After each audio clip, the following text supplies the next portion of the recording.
Thank you very much. It's always a pleasure to be here. And today I will give a little bit different twist to the workshop. I present a lot of experimental results, so be prepared to captivating experimental movies.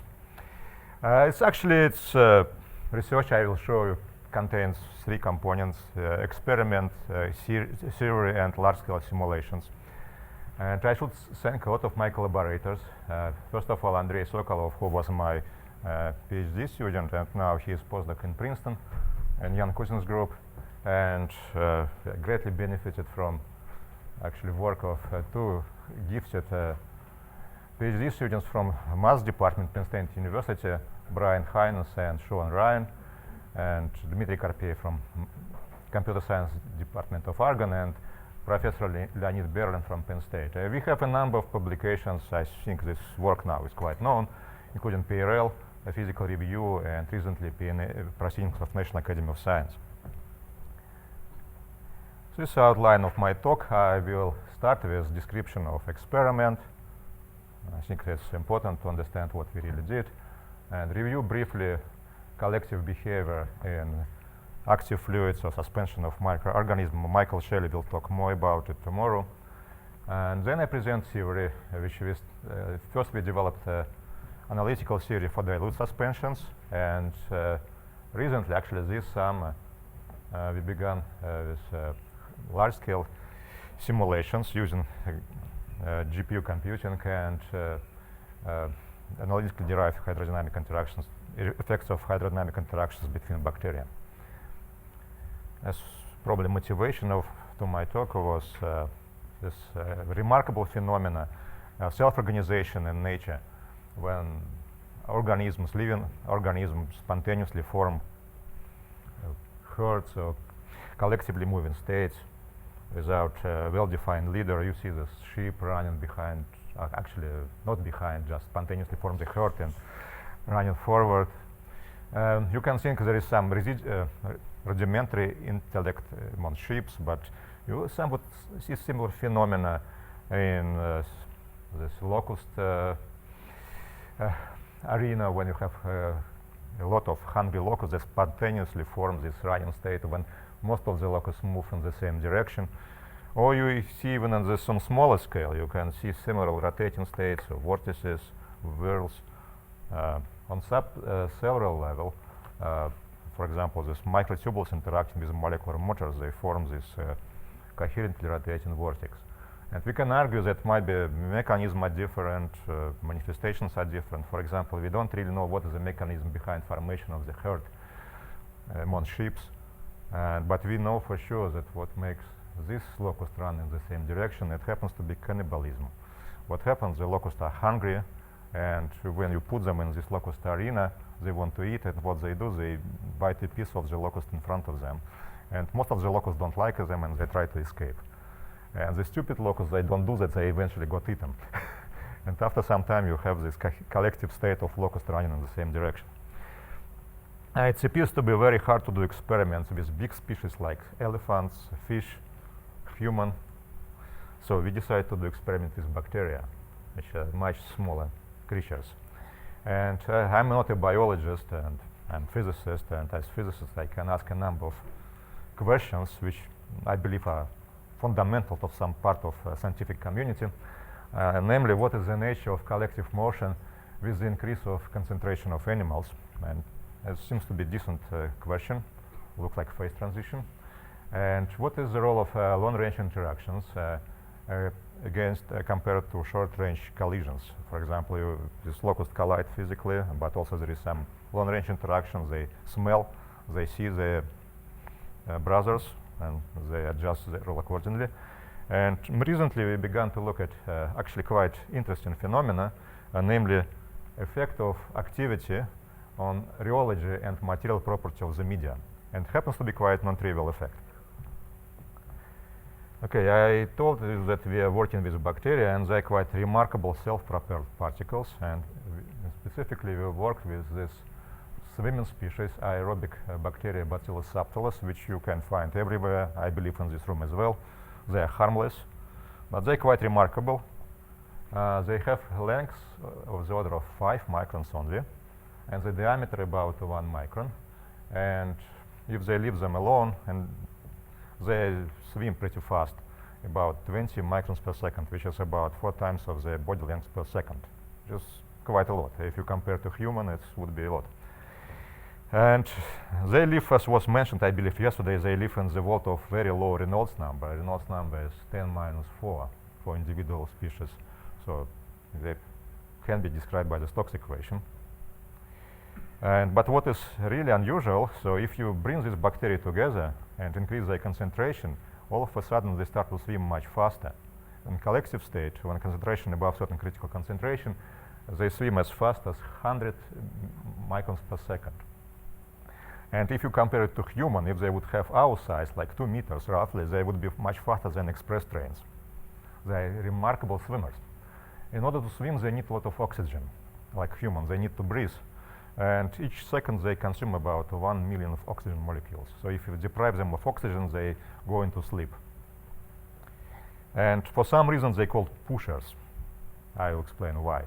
And they swim, they have, in order to swim, they have this hair, which are called flagella, and when they swim, they bundle them and rotate in a certain direction. And this is one of the remarkable movies from Howard Berg group, and you see this bacteria swimming, and flagellas are fluorescently marked. So you see them. Actually, these are different type of bacteria, but they behave very similarly. And you see they swim, and they don't swim on a straight line. Usually they tumble, they change direction time to time. So I should say that our bacteria don't do it. So you're not able just to mark them with fluorescent markers. What happens if you do it with our bacteria, they die. So each species is individual.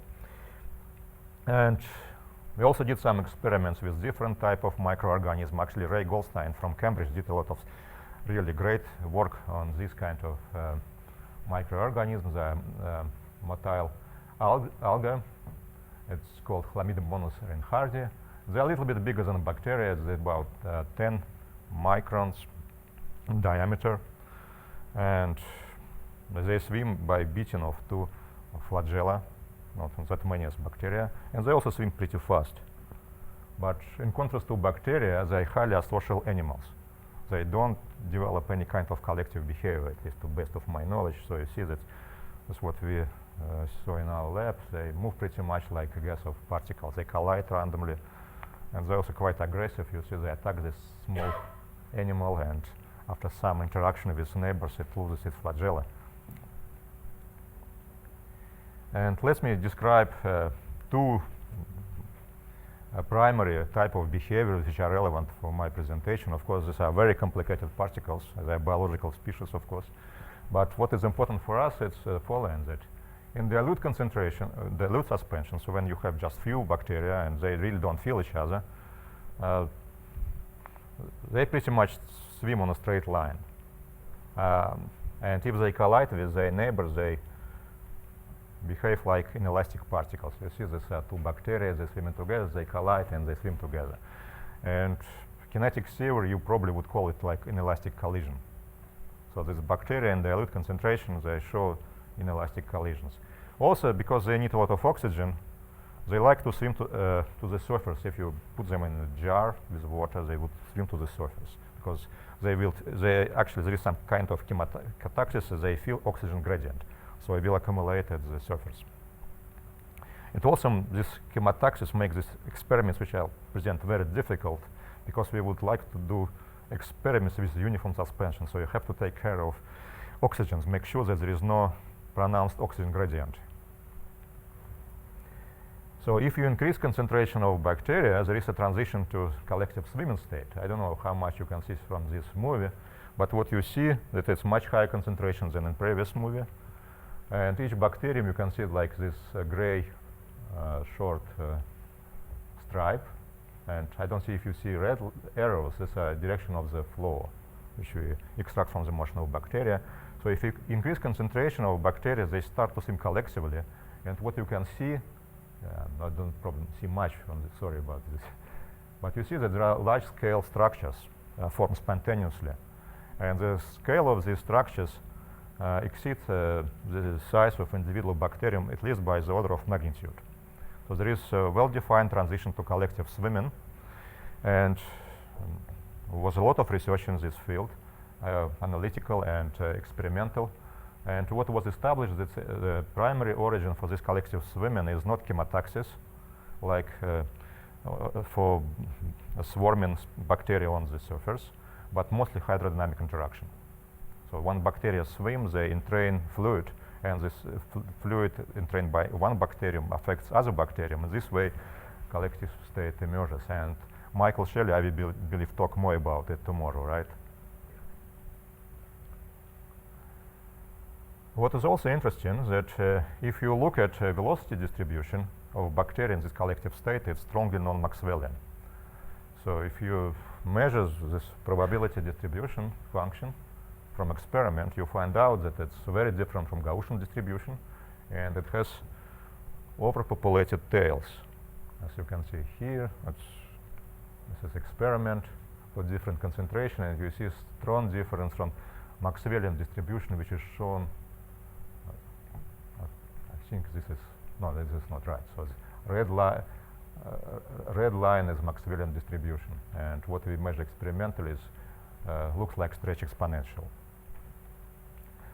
Okay, now let me talk a little bit about effective viscosity and how it can be measured. Of course, the most simple and I say obvious experiment would be to consider planar shear flow, and so say to drag a plate on the surface of say suspension with bacteria, and to measure the tangential force which is exerted by the suspension on the plate, on the moving plate. And the viscosity can be, actually I should say this is not a very practical realization of the rheometer, and we do something different, but it's useful just to consider it. The viscosity would be the ratio of shear stress to strain rate, which is the derivative of the gradient of the velocity, and which can be measured as a tangential force, which we can measure, for example, and the plate velocity. The ratio of tangential force to the plate velocity gives you information about the viscosity. And let me recall you a famous result obtained by, I should say, Albert Einstein, the same Einstein who did special and general relativity. Now it's forgotten that he worked on such small things as well, as suspensions, viscosity of suspensions, and one of his result is that suspension of impenetrable particles, the viscosity of the suspension will contain additional terms due to this solid inclusions, and so viscosity will be viscosity of the fluid plus this part. So this is coefficient for spherical particles. It will be 5/2, and phi is volume fraction of the sphere suspensions. And there was a lot of work on the viscosity of suspensions for different kind of particles, for isotropic, anisotropic particle, for concentrated, and these results were extended, but most of the results, to my knowledge, are done for passive particles, the particles which don't swim. And now we will consider particles which can swim spontaneously, and what would we change? And actually things change a lot, and in order to understand that, let me explain you what bacteria does when it swims. So actually bacteria has a very complicated velocity field around it. And the reason is that bacterium is self-propelled particle. It means that there is exact force balance. The bacterium doesn't exert any net force on the fluid. So it has flagellum and it exerts some force on the fluid, but at the same moment, fluid exerts the same force on bacterium, that the total force is zero. So the bacterium is in fact not a force monopole. If it's not the same, if you would just pull a particle through the fluid, velocity field will be a bit different because it will be force monopole. But bacterium is force dipole. So the force which it exerts on the fluid compensated by the drag force. So in this sense, it's quite useful to represent a bacterium by these two dumbbell construction, which was introduced by Michael Graham 3 years ago, and so you can imagine that, for example, this dumbbell exerts the force on the fluid, but at the same moment, this ball experiences a drag force, and they're exactly in balance. As a result, you can imagine that the bacterium are two spheres moving in the fluid, and each sphere would create a dipole velocity field around it. Since we have two spheres moved in the fluid, and And they formally, the direction of the force is opposite. The bacterium is force dipole, and the velocity field is for velocity quadrupole. So it's quite complicated, and it's shown here. This is the velocity which created by swimming bacterium in the fluid. So you have these 4 vortices. And this just follows from exact force balance. And now you also can think about 2 different situations. Bacteria happens to be pushers. They push fluid, so the force which they exert on the fluid directed here, oriented in this direction, they push water away. And they called pushers in this direction. So, and other animals which I showed you today, the algae, they are pullers. They pull fluid in. They don't have a propeller or the flagella behind them. They have they use breaststroke like that. So they basically, they swim in the same direction. They create velocity field around them, totally opposite to bacterium. And this also obviously has manifestation for the effect of self-propulsion on the viscosity. And now let's speculate a little bit. What would this self-propulsion do? There is naive argument which you could, but it's maybe very useful, to say that the bacteria, they inject energy into the fluid they swim in. And if they do it in certain and right way, they can use this energy to compensate dissipation. So then you can imagine that they take energy from the fluid, they convert chemical energy of nutrient into mechanical energy of swimming, and and if they do it right, they can compensate viscous dissipation, and the viscosity should decrease. If they do it wrong, the viscosity should increase. If we want to do arguments a little bit more rigorous, we have to consider what these dipoles, which bacteria do if you put them in shear flow. So if the simplest shear flow is elongation flow, as shown here. It has constant shear, 0 vorticity, and since the bacteria are elongated objects, they will be oriented along stable axis of the shear stress. So they will be elongated this way. And since they are force dipoles, they actually create velocity field in this direction and this direction. And they effectively will increase the strain rate of the flow. And the viscosity is the ratio of shear stress to strain rate. The shear stress will not change because bacteria are force dipoles, and total force which would be exerted on the outside wall will be 0. But the strain rate will increase. So for the case of bacteria, we would anticipate that viscosity will go down. The question is how much. Is it effect measurable, it's negligible, or it's big? So this is what basically motivated us to look at this phenomenon and to measure the viscosity, which happens to be quite complicated experiment for a number of reasons. So first of all, as I mentioned, that these bacteria need a lot of oxygen. So if you just put them in a jar and you would try to measure the viscosity, you basically get nothing because they would concentrate at the surface, and you would measure viscosity in heterogeneous state.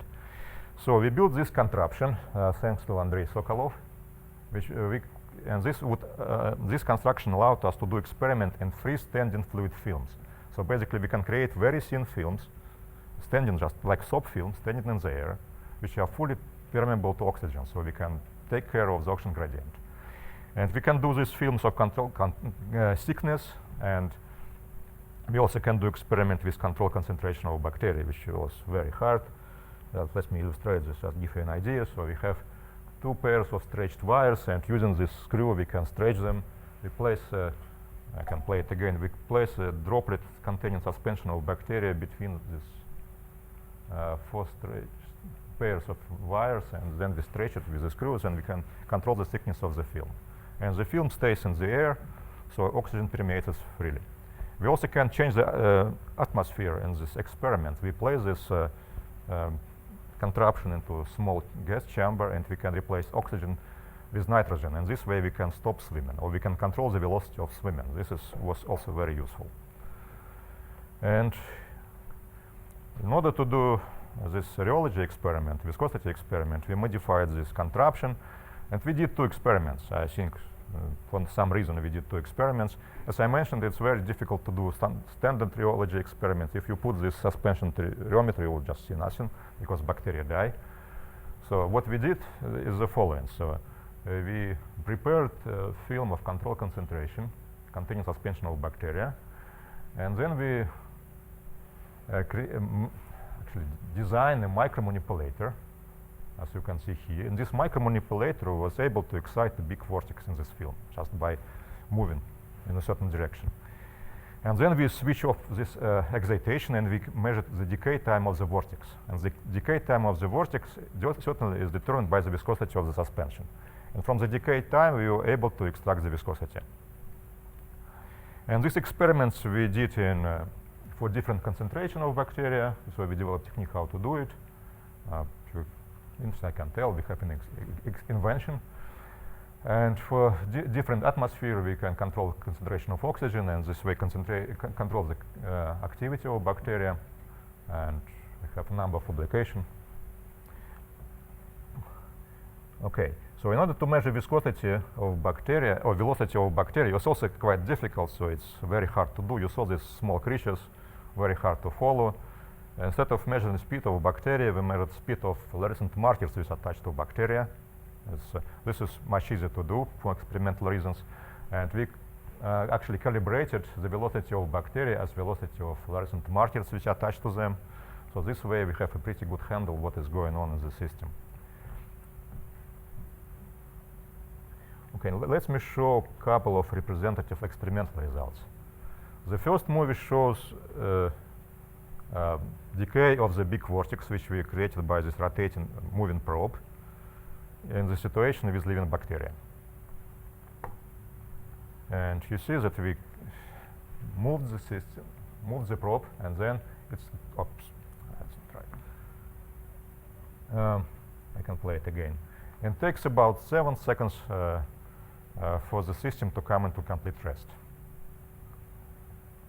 Now we did exactly the same experiment, but we killed bacteria. We added a tiny droplet of alcohol and it killed them immediately, almost like some people. So basically you don't see bacteria here, you see fluorescent markers. And in this case, the vortex decays almost immediately. So it seems to be a tremendous difference in the decay time. And from this data, we were able to extract the viscosity of suspension as a function of concentration. And these results are shown on this plot. So this new node is the viscosity of suspension with bacteria killed by a tiny drop of alcohol, so a non-motile species. And nu is the viscosity which we measured. And for low concentration, as you can see here, there is no difference between bacteria which move or don't move. There is no difference. Viscosity is the same. Then we increase the concentration of bacteria, and there is tremendous drop. The viscosity changes by order of magnitude, actually by 7 times.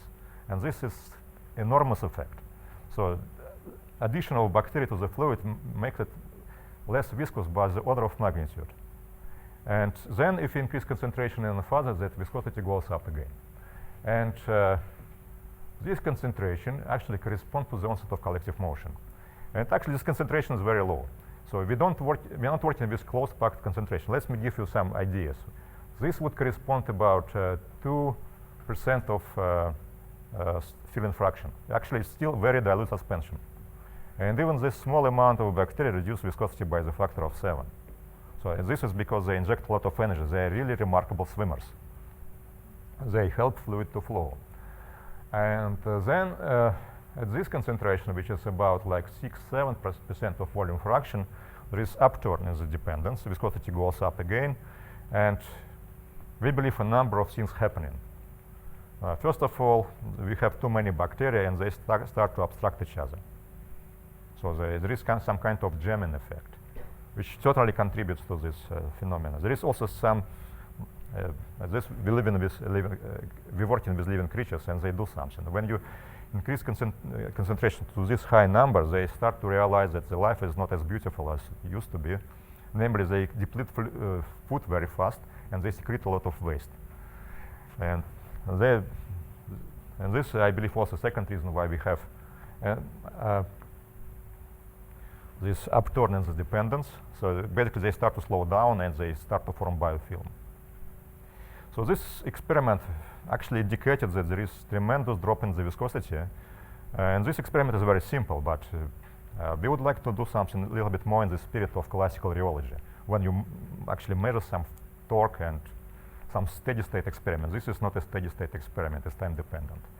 So we did a second experiment, which is even more complicated. So again, we worked with the same film containing suspension of bacteria, but instead of dragging a microprobe in this film, we placed a tiny nickel particle in the middle. And then we spun this nickel particle using rotating magnetic field. So we built a system of 4 coils around the chamber, and we turn this particle with fixed rotation rate. And then viscosity can be extracted from the balance of viscous drag and magnetic torque, actually, which is very hard to measure, but what you can measure directly, the angle between orientation of magnetic field, which we know precisely from configuration of our coils, and the phase shift between the currents in the coils, and orientation of the particle. So from image processing, we can extract orientation of the particle, and we also we know the direction of magnetic field. And magnetic torque is proportional to magnetic moment of the particle, magnetic field, and the sign of the angle between magnetic field and orientation of the particle.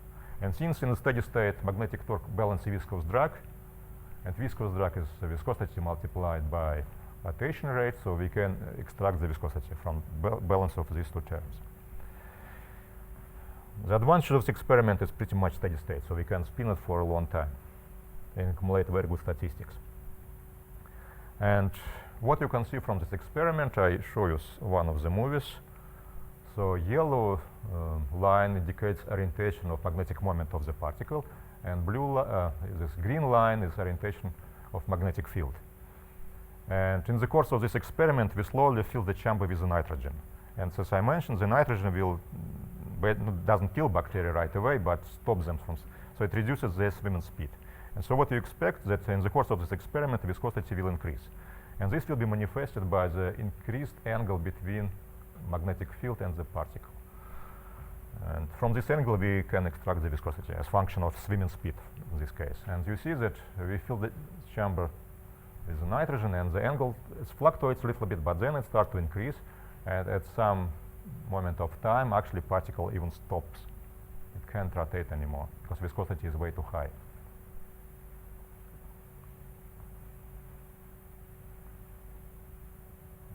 Couple of seconds. Yes, particle stops, magnetic field rotates. So viscosity becomes too high, bacteria don't swim. And this plot shows the same as in previous plot, but now instead of concentration, it shows dependence on the swimming speed. So we can extract swimming speed from the speed of fluorescent markers. And what you can see, this point corresponds to an oxygen atmosphere.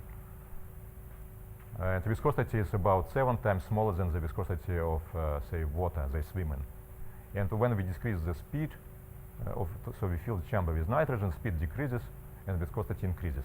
And the change is, again, is the same in the previous experiment. Hopefully they were consistent, factor of 7. And we did experiment for low concentration, and you see similar trend, but viscosity is smaller, of course, because concentration is smaller. Okay, now let me summarize experimental part, and I switch to theory. I have like half an hour, a little bit less, right?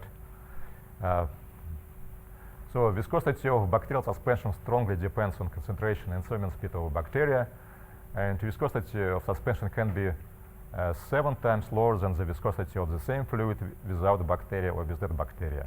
And it also gives you a hint that it could be some intriguing application for lubrication if it's really good idea. Maybe bacteria as lubricators not really great thing, but we can think of artificial swimmer, for example, and they might be very useful. I should also mention that we did experiments with algae, which in contrast to bacteria are pullers, sorry. They use different type of propulsion, and actually these arguments would give you that viscosity should increase.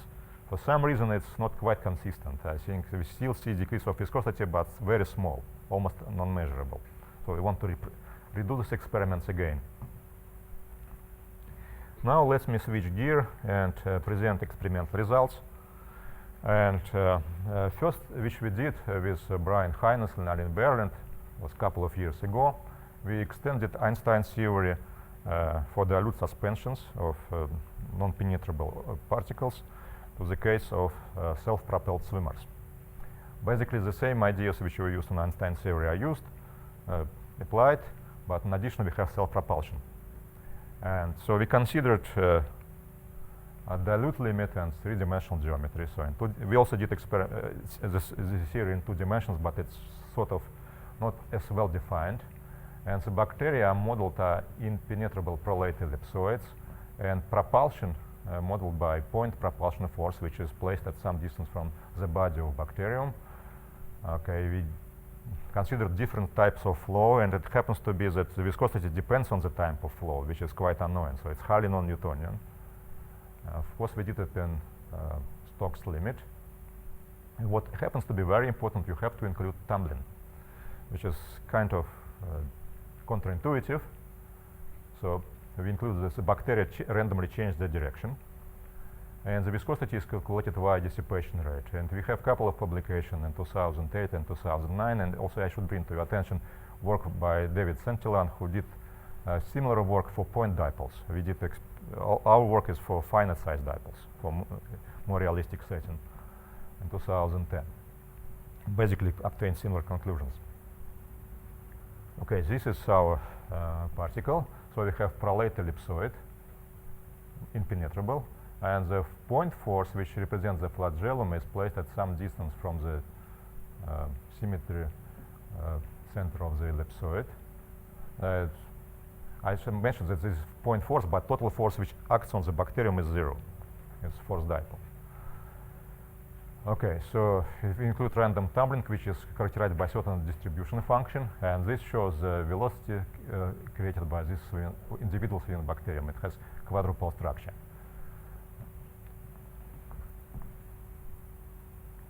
Okay, this is the geometry of our work. So we have planar shear flow, and orientation of bacterium is characterized by 2 polar angles, beta and alpha, in the spherical coordinate system. And we consider several types of shear flow, but the most important one is planar shear, which is characterized by the strain rate gamma. And calculations are done for different aspect ratio for actually analytically it's the most easy treatable case. It's almost spherical particles, but numerically we did also calculations for arbitrary aspect ratio of these ellipsoids, from spheres to needles. I skip most of the beautiful calculations done by Brian. This is what just illustrate what we exactly did. This is kinetic theory workshop, so I will show you some kinetic equations, of course. So orientation of individual bacterium can be described by well-known Jeffrey orbits. So if you have planar shear flow, for example, the evolution of orientation angle of bacterium will be governed by these 2 equations, where E and omega correspondingly are vorticity rate of strain of background flow, background shear flow, which is planar shear. So rate of strain equals to vorticity. And since we include tumbling, these are modeled by 2 random variables, xi alpha and xi beta, with proper distribution function.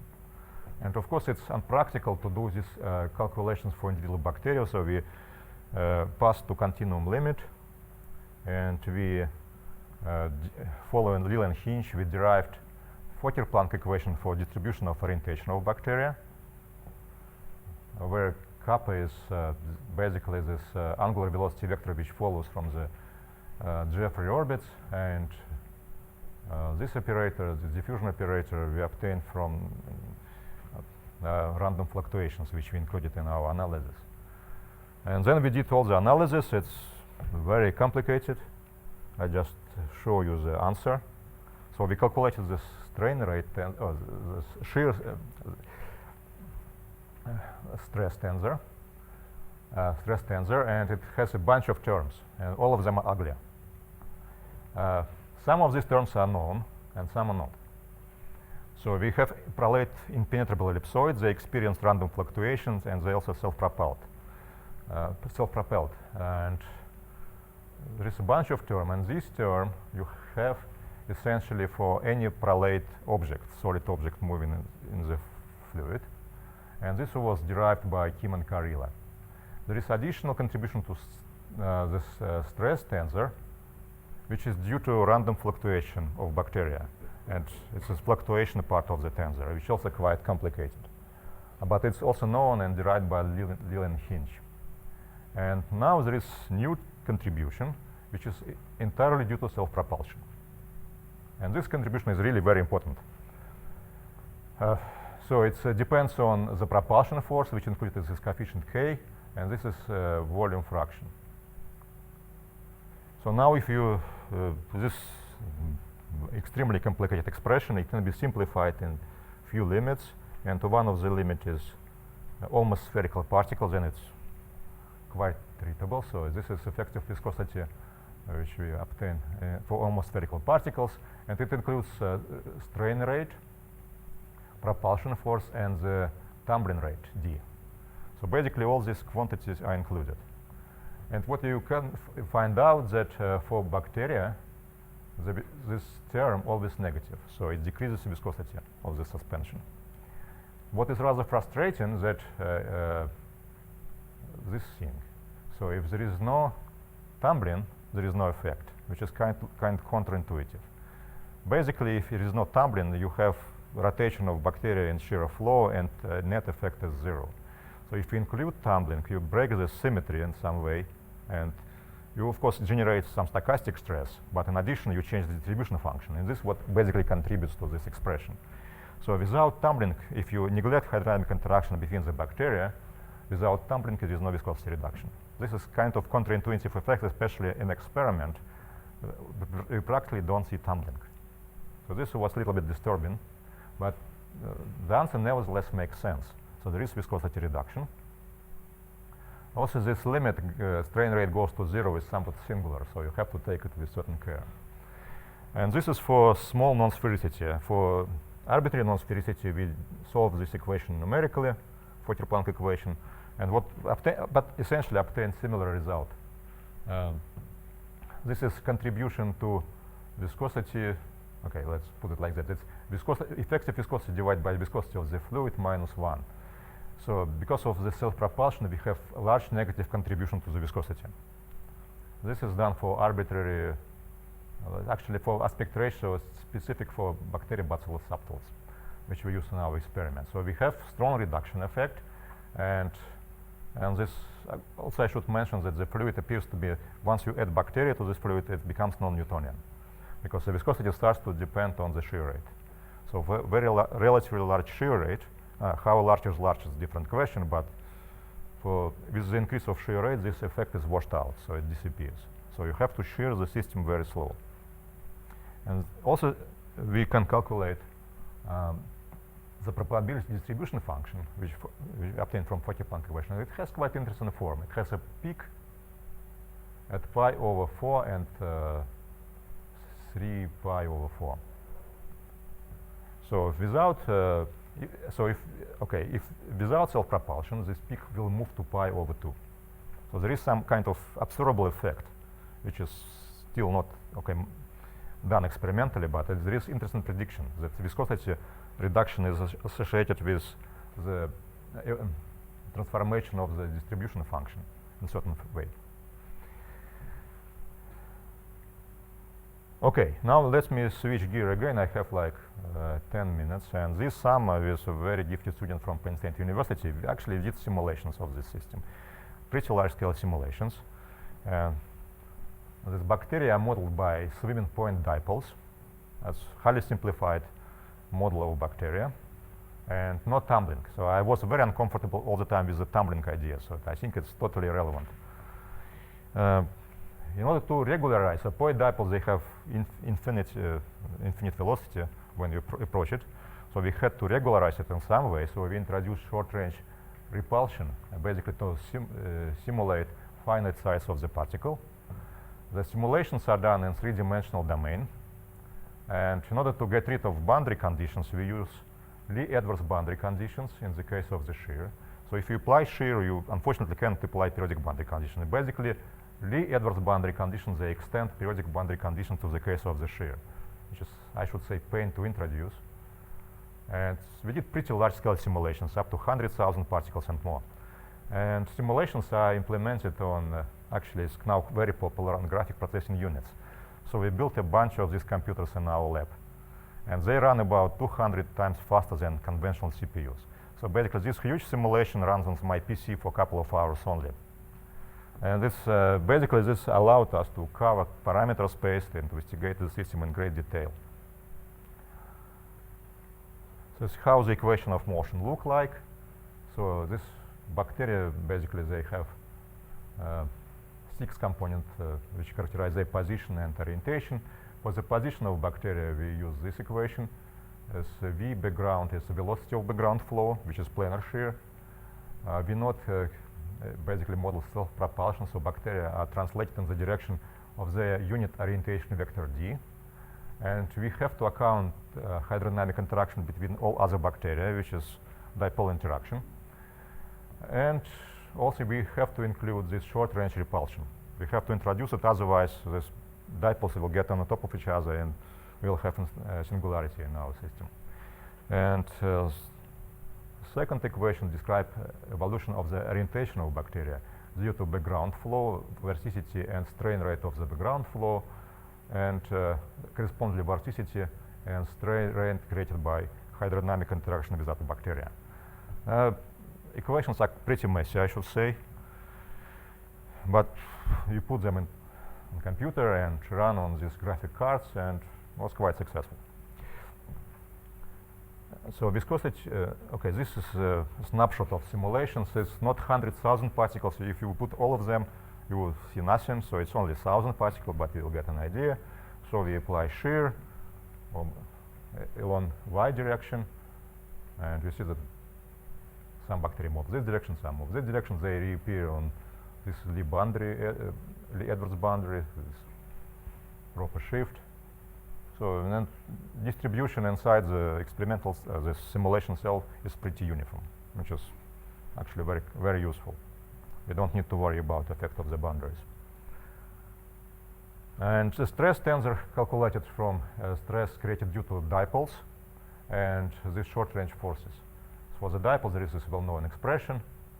So you have to sum of orientation of bacteria, and you notice this called stresslet or dipole strength. Basically, it includes moving speed of bacteria and bacterium size.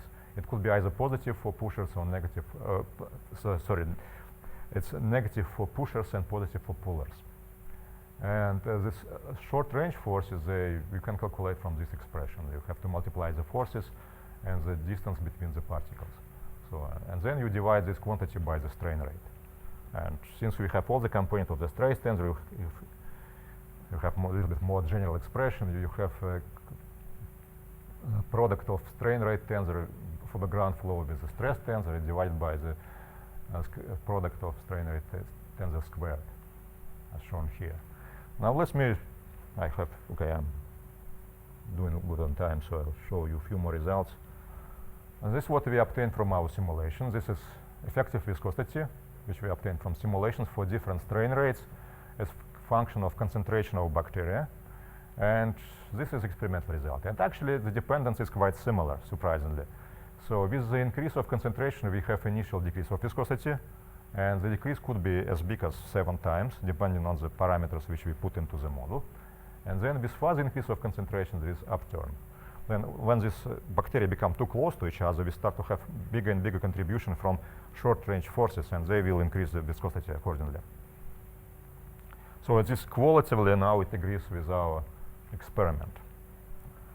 And also, if you can see, so with the increase of strain rate, there is overall decrease of the viscosity. All these curves move up. And somewhat similar dependence we obtain as dependence on this velocity of swimming. So these are different curves for different swimming velocity, and what you see, if you increase swimming velocity, viscosity becomes smaller and smaller. And for certain swimming velocity, it even becomes negative. I'm not sure about wisdom of negative viscosity. Basically, what you see in this situation is spontaneous onset of large-scale vortices in the system. And it's somewhat similar with the experiment. If we increase the viscosity, the velocity of bacteria by changing, actually we decrease it, we do it other way around, but with the increase of the velocity of swimming, the viscosity decreases. Also from our simulations, we were able to extract the orientation distribution function. And what is remarkable, for high concentration, this distribution function has maximum at pi over 4. And if we decrease the concentration, so it's first of all, these peaks become less and less pronounced, and they also shift to pi over 2. And this is actually quite good prediction for experiment. Next thing what I'm going to do, we will measure it experimentally, this orientation distribution function. Okay, and I should mention now it's no tumbling. So basically hydrodynamic interaction on some sense, on some level they have effect similar to random fluctuations, which is quite interesting. So it's certainly they're fully deterministic, but nevertheless manifestation of hydrodynamic interaction is similar to random tumbling. And finally, I just tell you that we also did analytical results. Basically, what you need to do in this case, you need to pass the continuum limit. You replace all the sums in these expressions I have shown by integrals, and then you can derive kinetic equation, which is not Fokker-Planck equation. It's nonlinear. It's also not Boltzmann equation. It's somewhat similar to Michael Shelley works with David Svenslian, but I'm not sure that it's identical to your equation because it's different order of taking limits. I'm trying to figure out, but I think it's not the same.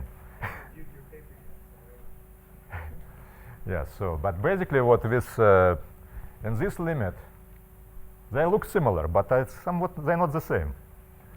In this for this equation, actually you can do it for arbitrary aspect ratio, but analytically you can do it in the limit of small non-sphericity.